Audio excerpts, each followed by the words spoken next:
Hello, my name is Kasey Berry. My endorsement is in elementary education, and my area of concentration is in math. This is the linear story of my math autobiography.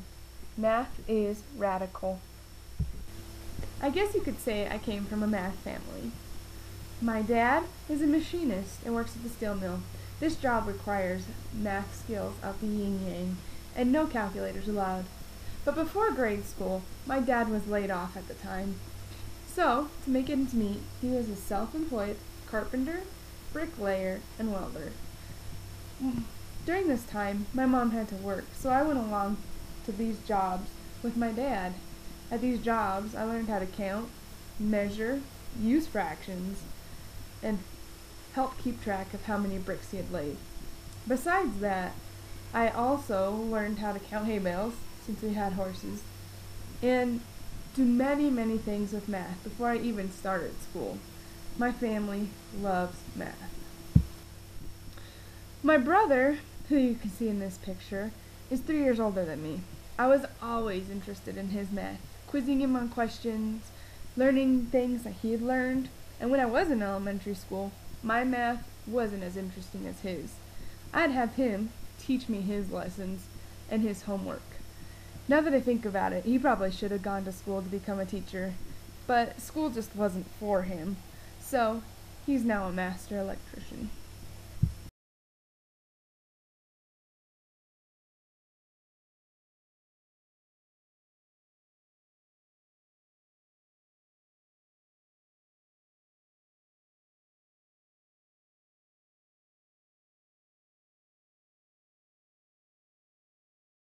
Then came elementary school. I don't remember learning much math in K through 3. I know I was diagnosed dyslexic, and because of this learning disability, I learned at a much slower rate at first than my peers. Because I was so focused on this, all I remember of K through 3 was being teased a lot because of my quirkiness and because of my learning disability. After the 3rd grade, my mom saw how hard I was struggling at that school with just not getting along with my peers, so she decided to transfer me to a different elementary school. At this elementary school, I guess you could say that I started to kind of spread my wings and learn to like learning, and particularly mathematics. I remember I had a teacher like I'd never had before. Her name was Mrs. Dodson, and she taught me to do my best, no matter how good my best was in the great comparison. But as long as I did as well as I could, that was what she wanted, and that was what she was aiming for. After that, I still wasn't a great student, but I was starting to blossom. During 4th grade through 6th grade, parts of math that I can remember were math facts and timed math facts. I loved math, always have, but I didn't like doing timed multiplication tables or division tables.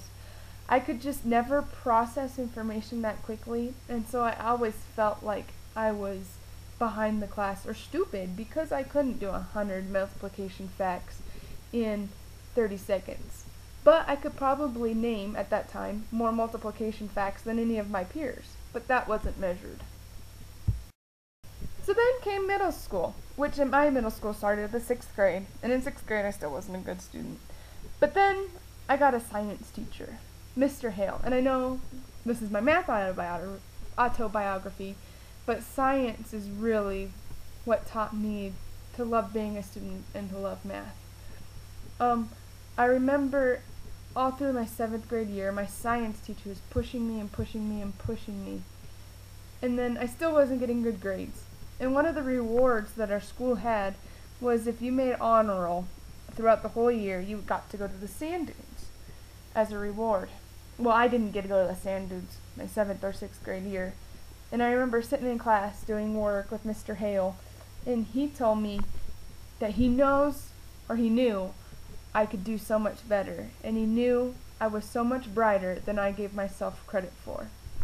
At that moment, I really had a self-reflection time and thought, if Mr. Hale believes in me, then I can believe in me.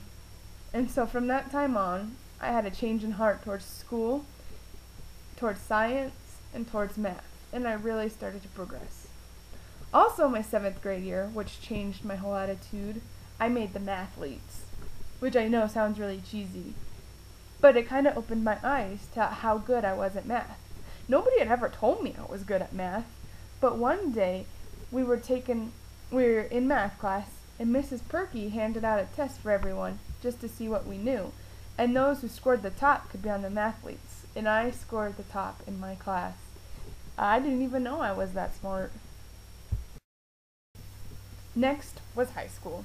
High school I did good at. High school I had learned how to be a student from my middle school teachers who pushed me and told me I could. In high school I took every single math class I could. I even took calculus.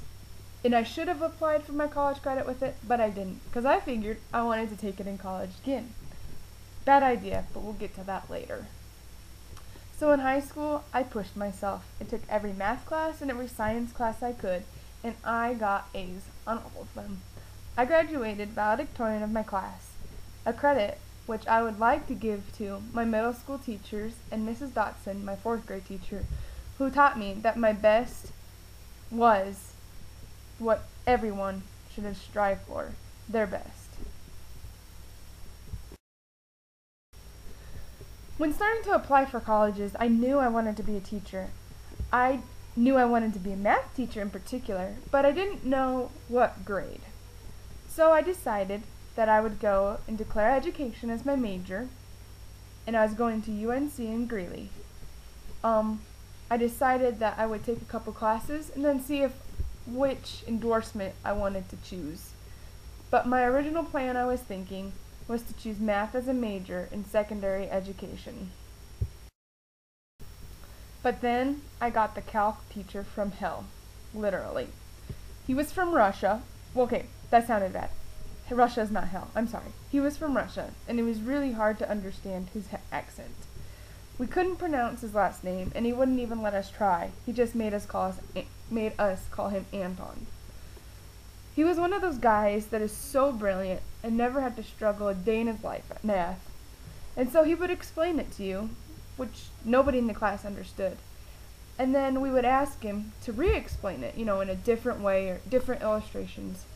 And he would just put his hand on his head and on his forehead and shake his head and go, no, you'll have to do it like this. And then that's when I thought, I can't do math as a major. If I have to have one more class with this guy, it's not going to work.